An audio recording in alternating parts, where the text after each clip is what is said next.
चिकित्सा शिक्षा मंत्री विश्वास सारंग ने कमलनाथ की और आभार यात्रा के साथ ही कांग्रेस को भी घेरा है। उन्होंने कहा कि कमलनाथ ने अपने 15 महीने की सरकार में ना तो कोई काम किया, हम काम कर रहे हैं तो उन्हें तकलीफ हो रही है। वहीं उन्होंने कांग्रेस की आभार यात्रा पर भी तंज कसा है। क्या कुछ और कहा उन्होंने, आप सुनिए।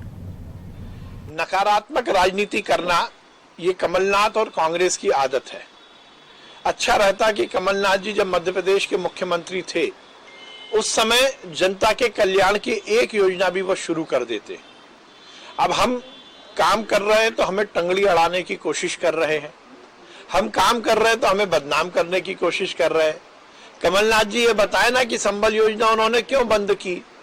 कमलनाथ जी अलग अलग प्रकोष्ठ और मोर्चों की बैठक कर रहे हैं तो वो ये बताए ना युवाओं के बीच जाकर कि उन्होंने चुनाव का वादा कि बेरोजगारी भत्ता कांग्रेस की सरकार देगी, वो क्यों नहीं दिया।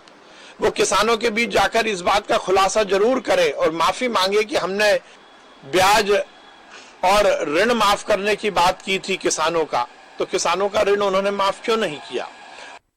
अब कांग्रेस की आभार यात्रा का भी जोरदार मामला है। कमलनाथ जी खुद ही दूल्हे बन रहे हैं और खुद ही बाराती बनकर डांस करने की कोशिश कर रहे हैं। खुद के लिए ही आभार यात्रा निकल रही है और खुद ही झंडी दिखा रहे हैं। मुझे समझ में नहीं आ रही कि इतनी राजनीति में फोटो छपवाने की और श्रेय लेने की होड़ क्यों मची हुई है।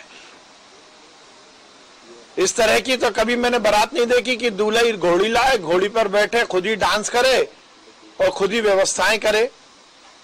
मुझे आश्चर्य है कि कमलनाथ जी जैसे इतने वरिष्ठ नेता इस तरह की छोटी राजनीति कर रहे हैं।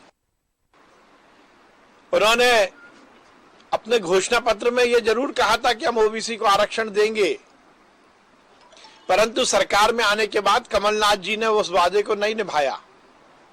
केवल घोषणा की और पीछे के दरवाजे से खुद ही ने कोर्ट से स्टे ले लिया। और उस समय की कांग्रेस की सरकार ने कमलनाथ ने उस स्टे को खारिज कराने के लिए भी कोई प्रयास नहीं किया। और तो और उस समय जब कांग्रेस की सरकार थी तो इस स्टे के खिलाफ कोई सरकारी वकील भी खड़ा नहीं हुआ। ये हमारी सरकार है जो कमिटमेंट जो करती है वो पूरा करती है। हमारी कथनी और करनी में अंतर नहीं है।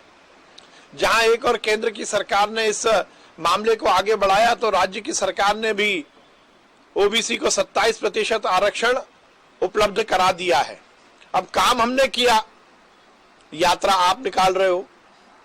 और आभार शिवराज सिंह चौहान, नरेंद्र मोदी और भारतीय जनता पार्टी को देना चाहिए।